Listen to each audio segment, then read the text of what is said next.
Selamat pagi, saudara-saudara kasih Tuhan. Shalom. Puji Tuhan. Kita kembali dipertemukan dalam pertemuan ibadah minggu ini. Dan minggu ini kita masih akan belajar kebenaran firman Tuhan mengenai gereja.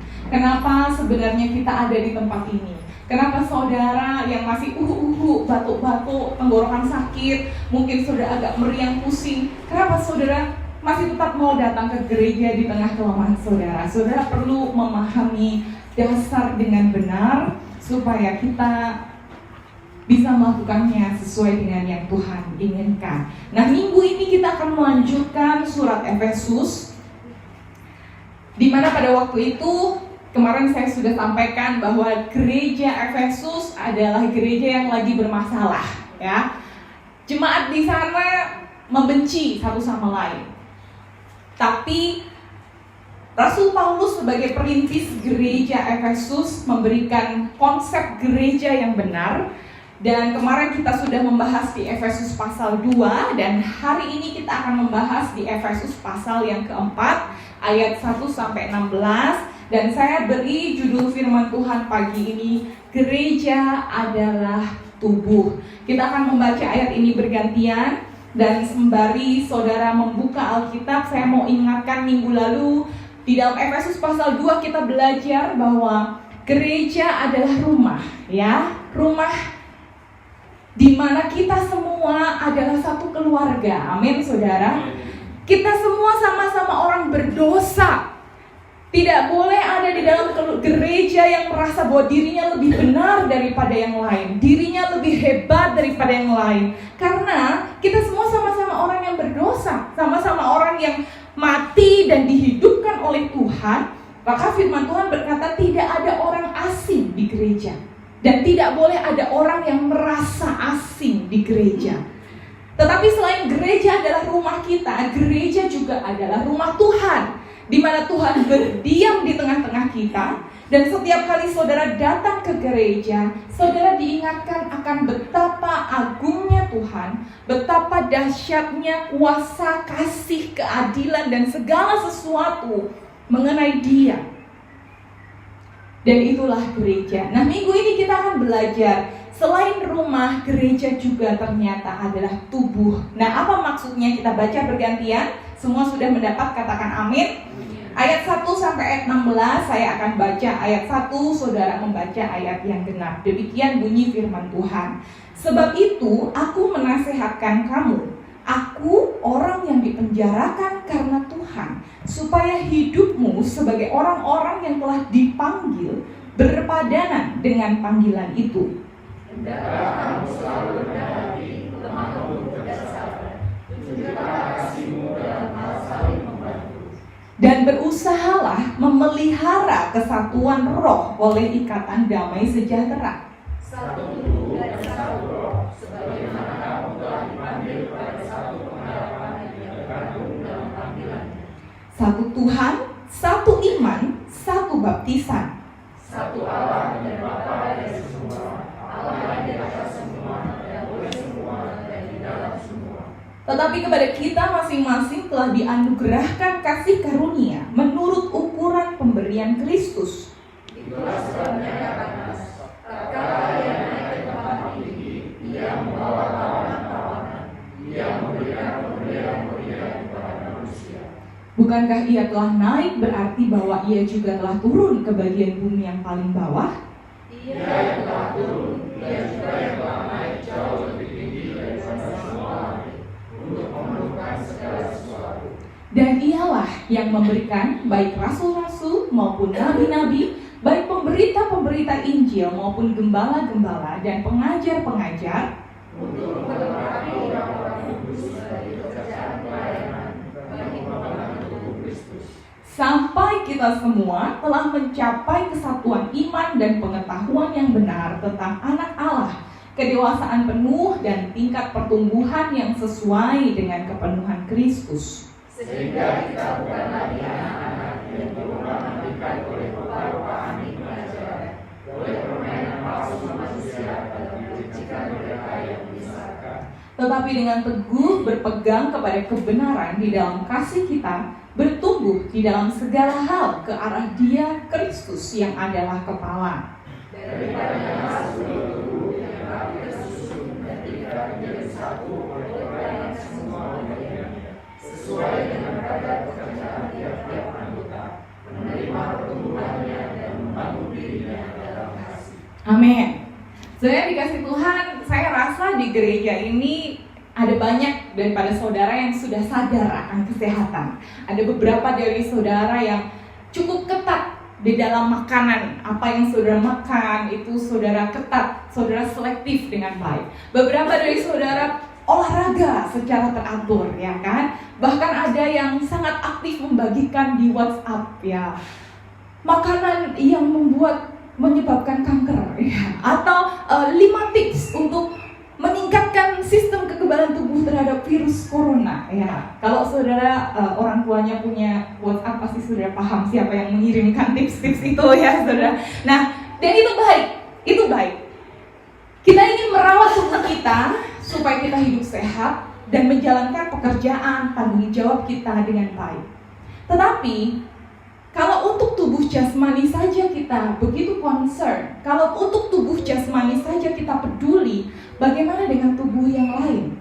Terutama tubuh Kristus. Di perikop yang kita baca, Rasul Paulus menggambarkan gereja sebagai tubuh, tepatnya sebagai tubuh Kristus. Dan sebagaimana kita tertarik dan fokus dengan kesehatan tubuh kita, harusnya sebagai orang Kristen, kita juga harus tertarik dengan kesehatan tubuh Kristus. Amin, saudara. Kita seharusnya juga harus concern dengan kesehatan gereja, karena kita adalah bagian daripada tubuh Kristus. Nah, di dalam perikop yang tadi kita sudah baca, Paulus memberitahu kepada kita ada 4 indikator yang menunjukkan apakah sebuah gereja itu sehat atau tidak. Ada 4 hal yang menunjukkan apakah tubuh Kristus di mana kita bernaung ini sehat atau tidak. Dan tidak seperti tips kesehatan di WhatsApp yang kadang kita tidak valid gitu ya. Tetapi ini berasal dari firman Tuhan yang adalah kebenaran. Amin, saudara. Amin. Jadi ini pasti valid. Dan mari kita cek kesehatan gereja ini. Dan kita cek apakah kita sudah terlibat dalam kesehatan gereja ini. Ada 4 hal yang kita perlu cek. Dan ada 4 hal yang menunjukkan kesehatan gereja sebagai tubuh Kristus. Yang pertama adalah kesatuan. Efesus 4 ayat 1-3. Boleh tolong satu orang membantu saya untuk dibacakan sekali lagi. Sebab itu aku menasihatkan kamu, aku orang yang dipenjarakan karena Tuhan, supaya hidupmu sebagai orang-orang yang telah dipanggil berpadanan dengan panggilan itu. Hendaklah kamu selalu rendah hati, lemah lembut dan sabar. Tunjukkanlah kasihmu dalam hal saling membantu. Ayat 3. Dan berusahalah memelihara kesatuan roh oleh ikatan damai sejahtera. Amin. Sebagaimana yang saya jelaskan minggu lalu, saudara, gereja di Efesus ini terdiri dari 2 suku.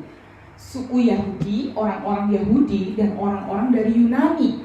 Dan kedua jenis orang ini bukan hanya berbeda suku, bukan hanya berbeda ras dan kebiasaan, tetapi mereka juga tidak menyukai satu dengan yang lain.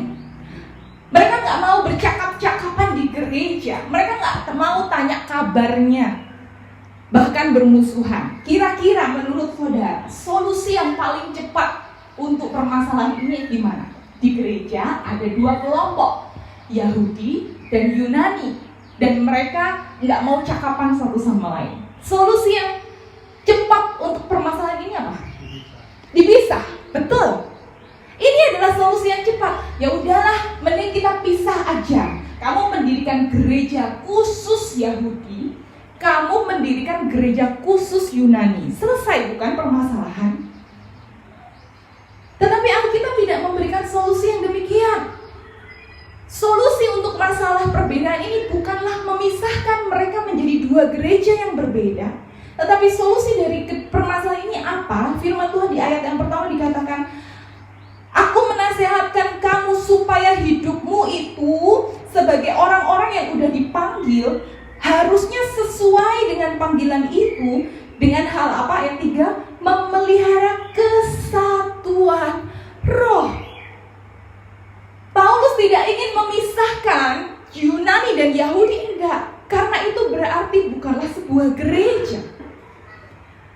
Gereja yang benar adalah adanya sebuah kesatuan. Tidak peduli suku apapun saudara, tidak peduli latar belakang ekonomi apapun saudara, tetapi pada saat kita tahu identitas kita yang kita dapatkan dari Kristus, apa yang Kristus sudah lakukan buat mereka, di mana Kristus mati dan bangkit menebus dosa kita semua. Disitulah seharusnya kita bisa bersatu. Kita bisa dari berbagai suku, kita bisa dari berbagai latar belakang ekonomi, tapi kita harus sadar bahwa identitas kita adalah keluarga Kristus. Amin, saudara. Dan itulah yang membuat kita bersatu. Itulah yang membuat kita memiliki sebuah kesamaan. Dan Paulus berkata bahwa ayat yang kedua, apa sih ciri-ciri dari sebuah kesatuan? Adalah pada saat kita rendah hati, lemah lembut, sabar, dan menunjukkan kasih kita dalam hal saling membantu. Seharusnya di dalam gereja,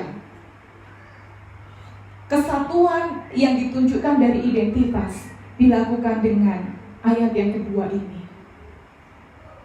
Dan pada saat kita melakukan itu secara individu, saya lakukan, saudara lakukan, satu dengan yang lain melakukan, saudara bisa bayangkan betapa indahnya persekutuan tubuh Kristus. Amin, saudara. Jadi kesatuan yang Tuhan mau bukan kesatuan yang kita usahakan sendiri. Ayat 3 dikatakan, berusahalah memelihara. Firman Tuhan bukan mengatakan berusahalah meraih, berusahalah mencapai persatuan, bukan. Berusahalah artinya apa? Menjaga, artinya saudara dan saya sudah diberi persatuan itu. Amin, saudara. Kita ini sudah diberi persatuan karena darah Kristus, firman minggu yang lalu. Karena darah Kristus Tuhan sudah menyatukan kita, dan yang kita harus lakukan sebenarnya adalah memeliharanya. Ada banyak sekali persatuan-persatuan di dunia ini yang berusaha menyatukan antara negara-negara, dan kita tahu tidak pernah ada yang berhasil 100%. Karena sebenarnya kesatuan yang sejati bukan berasal dari suku, bukan berasal dari tujuan ekonomi, bukan berasal dari segala hal yang bersifat materi, tetapi berasal daripada penebusan darah Yesus. Persatuan bukanlah sesuatu yang kita raih, tetapi sebenarnya sesuatu yang kita terima daripada Tuhan. Dan kita berusaha untuk memelihara. Dengan cara apa? Mengingat bahwa kita sudah dipanggil. Kita yang tadinya mati, Roma 6 ayat 13. Kita ini dahulu adalah orang-orang yang mati, tetapi sekarang kita menjadi orang-orang yang hidup. Dan itulah yang membuat kita memiliki sebuah kesatuan di dalam gereja. Tidak peduli betapa berbedanya kita satu sama lain, pada saat kita kembali kepada Injil Kristus, seharusnya kita bisa memiliki kesatuan. Ini yang pertama. Jadi gereja yang sehat ada kesatuan. Yang kedua, apa indikator dari gereja yang sehat? Ternyata tidak hanya kesatuan, tetapi juga keanekaragaman. Nah, apa yang beraneka ragam? Tolong baca ayat 7 sampai ayat 12. Sampai 12. Tetapi kepada kita masing-masing telah dianugerahkan kasih karunia menurut ukuran pemberian Kristus. Itulah sebabnya kata Nas, tatkala ia naik ke tempat tinggi, ia membawa tawanan-tawanan, ia memberikan pemberian-pemberian kepada manusia. Bukankah ia telah naik berarti bahwa ia juga telah turun ke bagian bumi yang paling bawah? Ya. Ia yang telah turun, ia juga yang telah naik jauh lebih tinggi daripada semua langit, untuk memenuhkan segala sesuatu. Wah, apa ini maksudnya? Ayat 11. Dan ialah yang memberikan baik rasul-rasul maupun nabi-nabi, baik pemberita-pemberita Injil maupun gembala-gembala dan pengajar-pengajar, untuk memperlengkapi orang-orang kudus bagi pekerjaan pelayanan, bagi pembangunan tubuh Kristus. Ya, saudara mungkin saudara nggak paham apa itu ia naik, ia telah turun berarti ia telah naik. Nah, saudara perlu memahami pada saat itu ada budaya peperangan kuno yang dicantumkan oleh Paulus di dalam ayat 8 sampai ayat 10 supaya kita paham. Jadi pada zaman itu kalau ada musuh dari sebuah negara dan musuh itu akan menyerang, maka raja yang ada di atas tahta, perhatikan, dia harus turun dari tahtanya dan dia harus keluar dari kerajaannya dan memimpin menyerang musuh. Pada saat raja berhasil mengalahkan musuh, maka raja ini akan kembali ke istananya dan duduk kembali ke atas tahtanya. Tetapi tidak berhenti sampai di situ. Dia membagi-bagikan harta rampasan dari musuhnya. Saudara bisa memahami ya konsepnya seperti ini. Nah, Paulus menuliskan hal yang sama mengenai Yesus. Yesus dia adalah raja di atas segala raja. Tetapi dia turun dari tahtanya dan dia melawan musuh, yaitu maut, iblis, dan segala kutuk-kutuk dosa. Dan pada saat dia sudah turun dan memenangkan peperangan itu, Yesus kembali ke atas tahtanya, duduk di sebelah kanan Allah Bapa yang Maha Mulia. Tetapi tidak hanya sampai di situ, Yesus juga memberikan hadiah. Di sini dikatakan di ayat 8, ia memberikan pemberian kepada manusia, kepada warganya, kepada rakyatnya, kepada umatnya. Dan apa itu pemberian-pemberian? Di dalam ayat yang ke-7 dan di dalam kitab Roma dan 1 Korintus, pemberian-pemberian ini disebut juga dengan karunia rohani. Kesatuan yang Tuhan inginkan di dalam poin yang pertama tadi bukan berarti bahwa kita di gereja harus seragamnya sama, cara bicaranya harus sama, pekerjaannya harus sama, semua harus jadi pendeta. Enggak, saudara. Pemikirannya harus sama, enggak harus seperti itu. Bukan itu yang dimaksudkan. Kita bisa beraneka ragam, tetapi keragaman apa yang sebenarnya dimaksudkan oleh Tuhan, yaitu keragaman karunia rohani. Pada saat Tuhan Yesus sudah memenangkan pertempuran di kayu salib, dia kembali ke tahtanya. Dia tidak hanya kembali ke tahta, tetapi dia juga memberikan kepada saudara dan saya pemberian-pemberian karunia rohani. Nah, pertanyaannya, apa yang saudara pahami tentang karunia rohani? Perhatikan ayat ke-12. Ini adalah kunci yang dimaksud dengan karunia yang Tuhan berikan.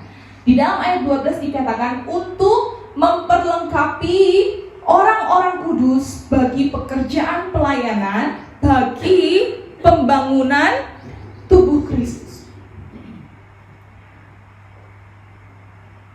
Rasul Paulus tidak menyebutkan secara spesifik di dalam Efesus pasal 4 apa aja karunia rohani. Bagi Paulus itu tidak terlalu penting. Kalau saudara mau belajar, itu ada di 1 Korintus dan ada di kitab Roma. Mungkin beberapa bulan kemudian kita akan membahas hal ini. Tetapi itu tidak terlalu penting. Yang penting adalah tujuan dari karunia rohani itu untuk apa? Pembangunan tubuh Kristus. Karena ada banyak orang yang mengklaim dirinya punya karunia rohani, tetapi sebenarnya tujuannya hanya untuk kebanggaan diri sendiri. Kalau ada orang yang bisa menyembuhkan orang lain, siapa yang terkenal? Orang itu, bukan? Kalau misalnya ada seorang pendeta atau hamba Tuhan bernubuat, mengadakan mukjizat, siapa yang ditinggikan? Siapa yang diagung-agungkan? Orang itu atau Tuhan? Ada banyak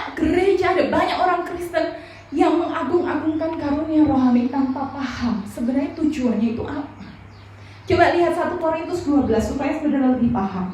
1 Korintus 12 ayat 4-7 dan ayat 12. Tolong satu orang membantu saya untuk membacakan ayat ini. Ada rupa-rupa karunia, Rupa-rupa, tetapi satu roh. lalu Dan ada rupa-rupa pelayanan, tetapi satu Tuhan.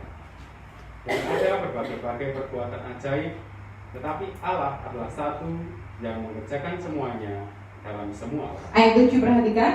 Tetapi kepada tiap-tiap orang dikaruniakan penyataan roh untuk kepentingan bersama. Untuk kepentingan bersama, ayat 12. Ayat 12.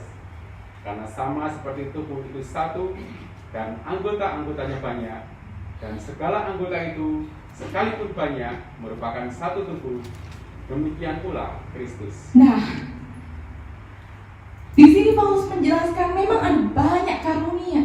Dan karunia itu tidak hanya diberikan kepada pendeta saja. Di dalam ayat yang ke-6 dikatakan Allah yang satu, Allah adalah satu yang mengerjakan semuanya dalam semua orang.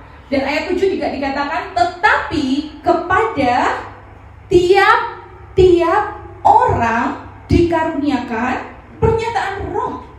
Ada karunia rohani yang Tuhan berikan bagi setiap saudara dan saya yang percaya kepada Kristus. Amin. Tetapi perhatikan, karunia itu bukan untuk egois kita. Bukan untuk, wah supaya saya menjadi orang yang terkenal, supaya saya dianggap hebat, supaya saya dianggap lebih daripada orang lain. No. Tetapi dikatakan, semuanya ini untuk kepentingan bersama. Dan ayat 12 lebih jelas, untuk kepentingan tubuh Kristus. Tuhan memberikan tanpa terkecuali setiap orang yang percaya kepadanya karunia.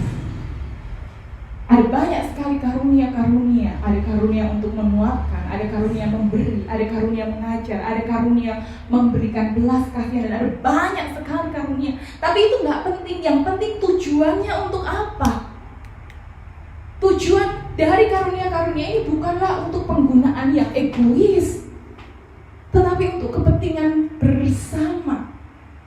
Dan hasil dari karunia bukan untuk kesombongan, bukan untuk kebanggaan seseorang.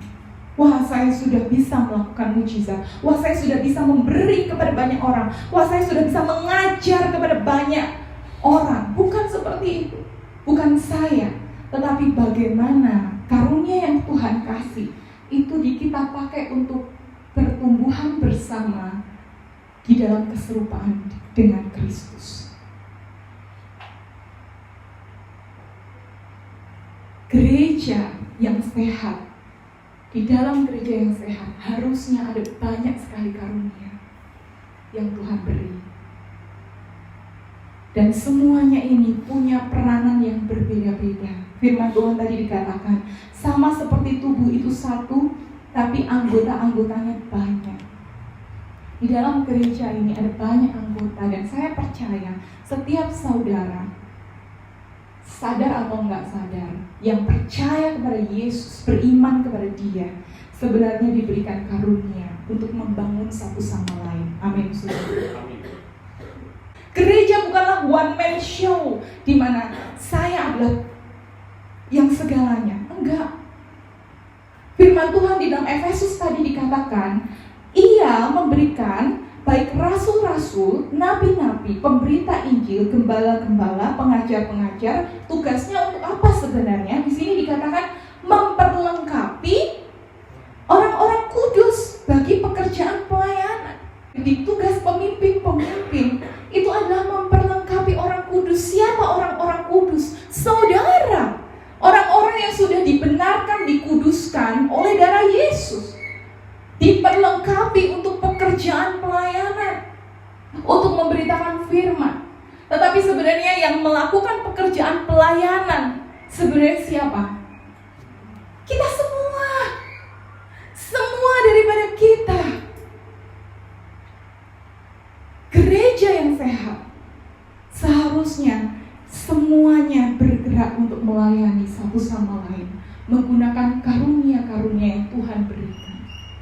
Mungkin saudara belum paham, it's okay karunia saudara apa. Tapi setidaknya saudara punya pemikiran yang baru, pemikiran yang benar. Jika saudara ingin gereja ini bertumbuh, kita perlu mengajukan pertanyaan, apa karunia yang Tuhan beri kepada saya, dan apa yang bisa saya lakukan untuk membuat sesama daripada kita bertumbuh di dalam keserupaan dengan Kristus. Inilah cara kita sama-sama bertumbuh sebagai sebuah gereja.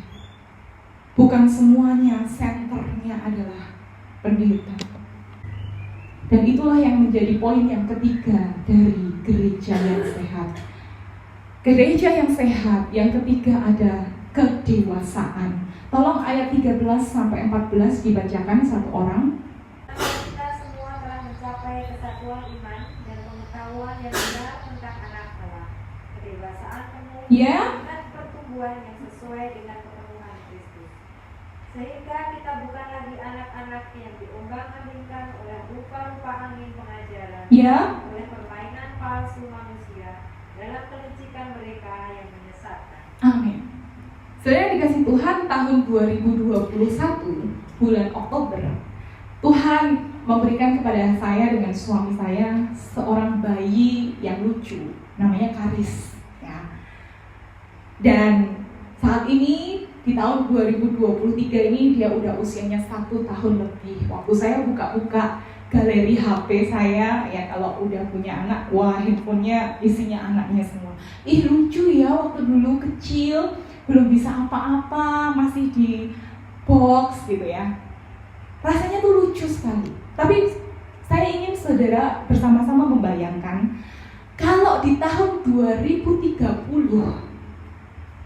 Karis itu masih tidur di box, masih pakai popok, terus ngomongnya, Karis kemarin naik kuda gitu. Jadi cuman belakangnya aja. Apa yang saudara bayangkan? Nggak bertumbuh, nggak sehat. Wah ini ada kelainan nih, dan lain sebagainya. Begitu juga dalam gereja. Tidak ada yang salah dengan bayi rohani, nggak ada yang salah. Kita semua tidak ada yang lahir langsung tahu-tahu kan gede kan, enggak. Kita semua waktu percaya Yesus, kita semua adalah bayi-bayi rohani. Tetapi bayi yang sehat harus bertumbuh. Amin saudara. Nah di dalam ayat ini kita melihat ada 3 ciri Paulus memberikan. Apa sih yang disebut sebagai bayi rohani? Ada 3 ciri bayi rohani. Yang pertama dikatakan bayi rohani itu tidak bisa membedakan pengajaran. Sama seperti bayi anak saya masih suka memakan semua yang dia lihat, mau itu pensil, mau itu makanan, mau itu apapun, bahkan benda-benda yang berbahaya dia masukin mulut aja, karena dia nggak bisa bedain mana makanan sehat, mana yang racun. Bayi nggak bisa membedakan, mereka masukkan semua itu ke mulut mereka.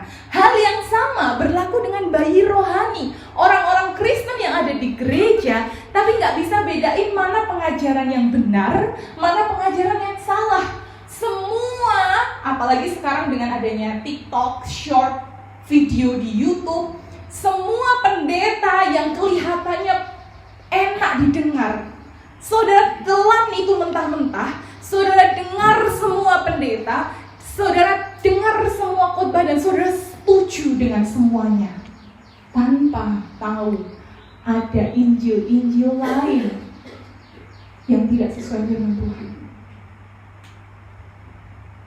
Ada banyak pengajaran-pengajaran yang gak sesuai sama Injil Yesus Kristus.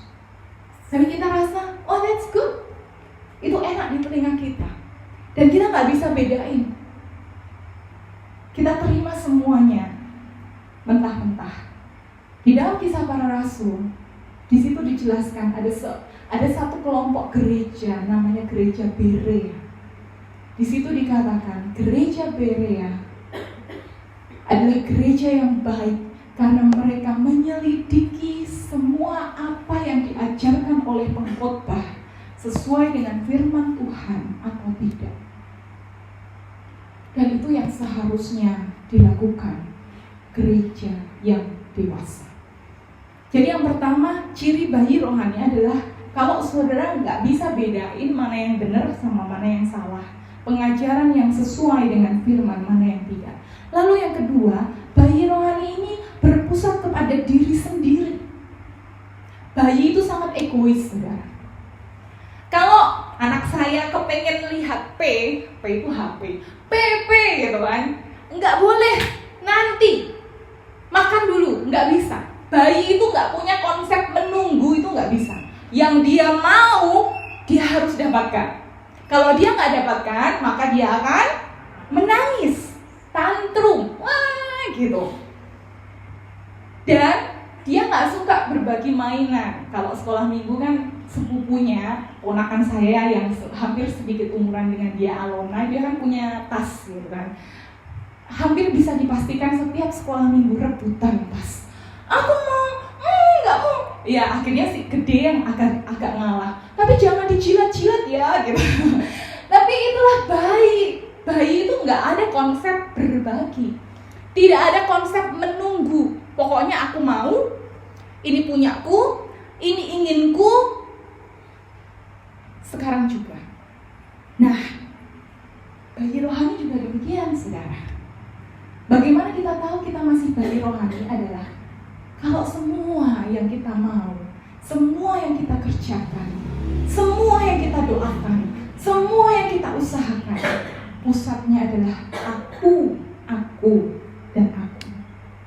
Kita nggak ada waktu untuk memikirkan orang lain. Kita nggak ada waktu untuk mengunjungi orang lain mungkin yang lagi sakit. Kita nggak ada waktu.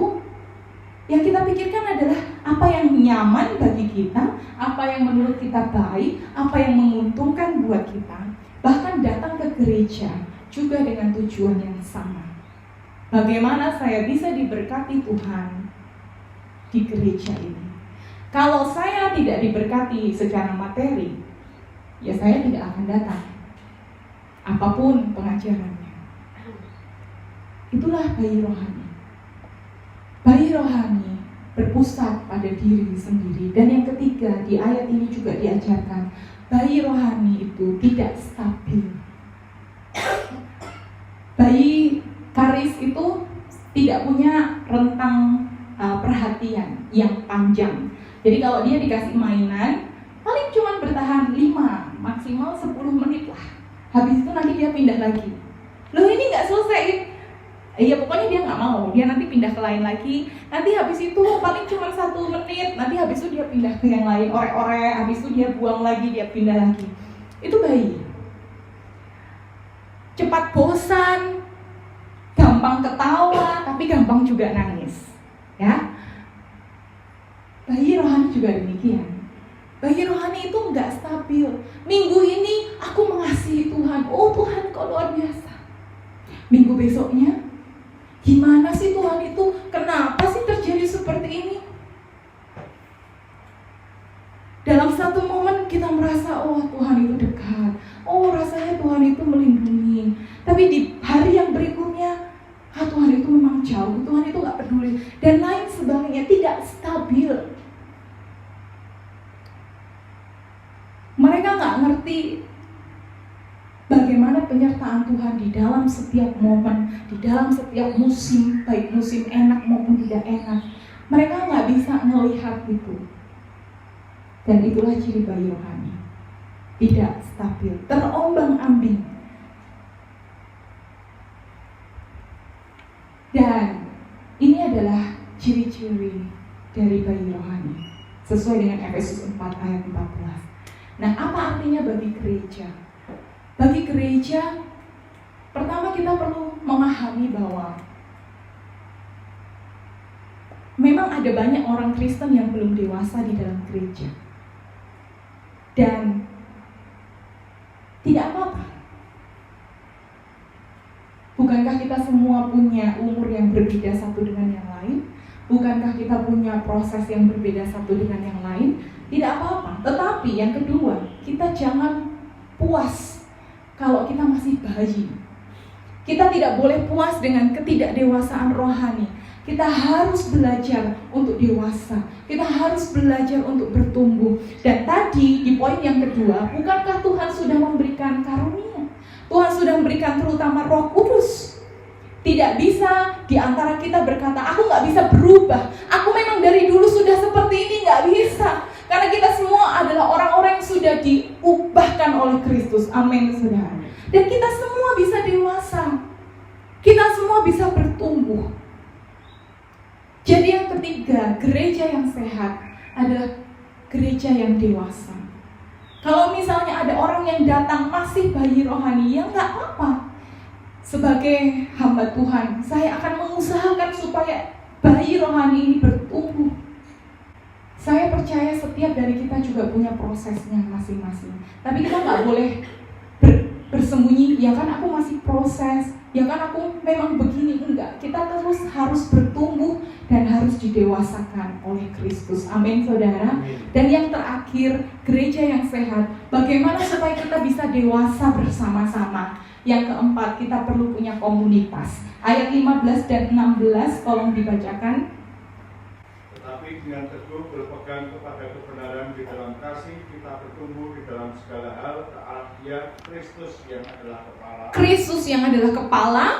Daripadanya lah seluruh tubuh yang rapi tersusun dan diikat menjadi satu oleh pelayanan semua bagiannya, sesuai dengan kadar pekerjaan tiap-tiap anggota, Ya. menerima pertumbuhannya dan membangun dirinya dalam kasih. Ya, perhatikan ini indah sekali konsep yang Tuhan berikan buat gereja, di mana Kristus itu adalah kepala, dan kepala itulah yang menjadi sumber dari semua pertumbuhan. Kalau saudara bermasalah di kepala saudara, saudara tahu ya, ada orang-orang yang minta maaf, mungkin cebol, atau orang-orang yang tidak bisa bangun dari tempat tidurnya, yang pertumbuhannya hanya kuntat segitu-segitu aja. Bisa dipastikan ada masalah di kepalanya. Karena kepala, otak, itulah yang mengirim semua hormon, mengatur semua sistem saraf untuk pertumbuhan manusia. Dan firman Tuhan berkata, kepala kita adalah Kristus. Maka Kristuslah yang seharusnya menjadi sumber di dalam gereja. Kristuslah yang menjadi sumber buat semua pertumbuhan dan memampukan kita untuk bertumbuh. Nah, tapi tidak cukup sampai di situ. Di ayat 16 dikatakan, daripadanya lah seluruh tubuh yang rapi tersusun menjadi satu, diikat menjadi satu oleh pelayanan semua bagian-bagiannya. Ini adalah sebuah keragaman sesuai dengan kadar pekerjaan tiap-tiap anggota yang menerima pertumbuhannya, kedewasaannya, dan membangun dirinya dalam kasih. Supaya kita bisa bertumbuh bersama-sama, setiap daripada kita harus bekerja sama dengan baik. Setiap daripada bagian tubuh harus saling bergantung satu sama lain. Oleh karena itu gereja, orang Kristen tidak mungkin bisa sendirian. Seorang hamba Tuhan pernah mengatakan, orang Kristen yang suka menyendiri secara rohani itu adalah tanda arogansi dan misi bunuh diri. Orang Kristen yang aku kan yang penting percaya Yesus, ngapain aku ke gereja? Ada banyak orang-orang yang berkata seperti itu, bukan? Apalagi dengan adanya online YouTube, kan bisa dengar khotbah lewat YouTube. Dari rumah sudah cukup. Yang penting aku percaya Yesus, ngapain ke gereja? Tetapi bukan itu konsep kekristenan yang penuh. Orang Kristen tidak bisa sendirian. Karena seorang yang sendirian itu berarti tanda sebuah kesombongan. Dan lambat laun apinya akan pudar. Seorang hamba Tuhan di tahun 80-an pernah memberikan sebuah gambaran orang Kristen itu seperti bara atau areng. Sudah tahu areng ya? Kalau areng itu berkumpul dengan arang-arang yang lain, apa yang terjadi? Apinya semakin besar. Tapi coba saudara ambil satu arang dan saudara sendirikan arang itu, api yang ada di arang itu lambat laun akan berhenti, akan padam. Demikianlah dengan kekristenan. Oleh karena itu konsep yang berkata yang penting kan saya Kristen, yang penting kan saya percaya Yesus, tapi saya nggak mau ke gereja. Saudara, lambat laun saudara akan padam. Kedewasaan rohani perlu sebuah komunitas, perlu orang-orang yang berdiri di samping kita satu sama lain. Dan firman Tuhan tadi dikatakan, komunitas yang seperti apa yang bisa mendewasakan? Ayat 15, teguh berpegang kepada kebenaran, di dalam kasih kita bertumbuh dalam segala hal. Komunitas yang punya kebenaran dan yang punya kasih.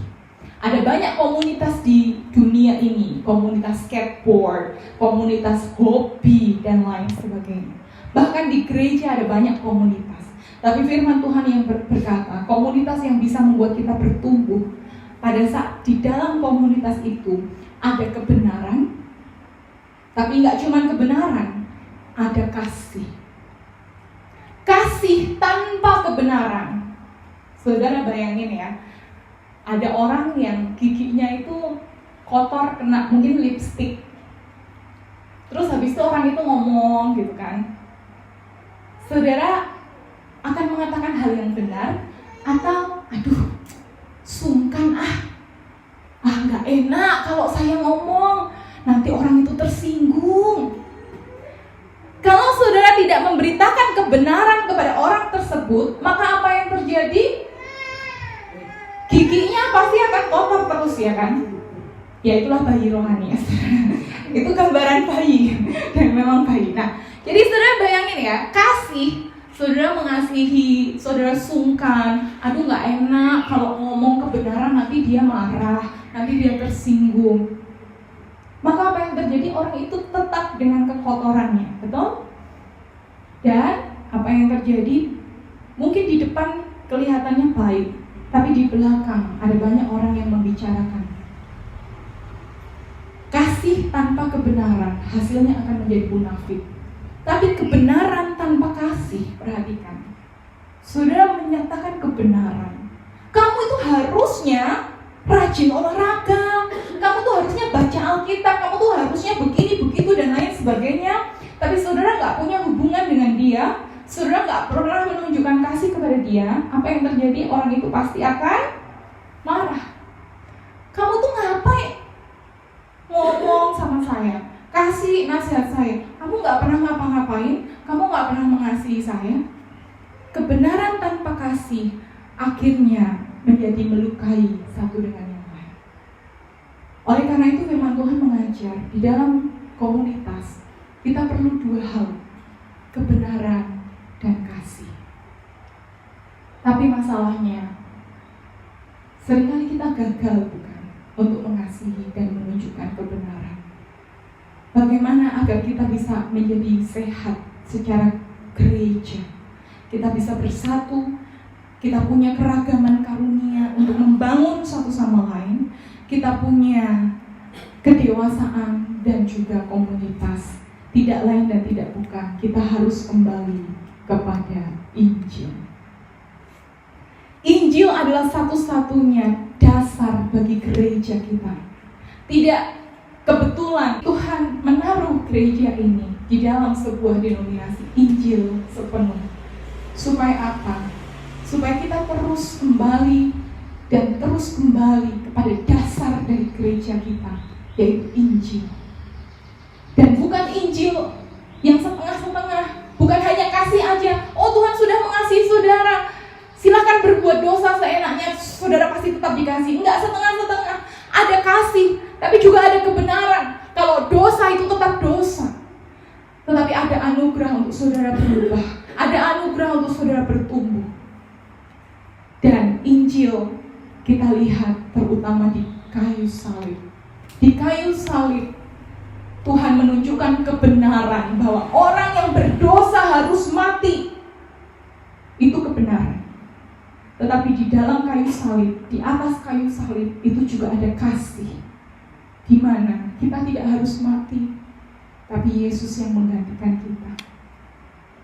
Di kayu salib ada kebenaran dan juga ada kasih. Dan itulah yang seharusnya menjadi pusat di dalam setiap apapun yang kita kerjakan, terutama di gereja ini. Pusat dasar kita adalah Yesus. Kepala kita adalah Yesus. Kita akan tenang. Kita tahu bahwa hidup kita ada di dalam tangan yang tepat, ada di dalam pribadi yang tepat. Tapi tidak hanya bersifat individu, mari kita juga sama-sama mengerjakan itu di gereja ini. Bersama-sama, kita saling membangun satu dengan yang lain. Kita saling mendewasakan satu dengan yang lain. Kita sama-sama saling bertumbuh sampai mencapai kedewasaan penuh, tingkat pertumbuhan yang sesuai dengan kepenuhan Kristus. Dan dari situ dunia bisa melihat gereja Tuhan yang benar,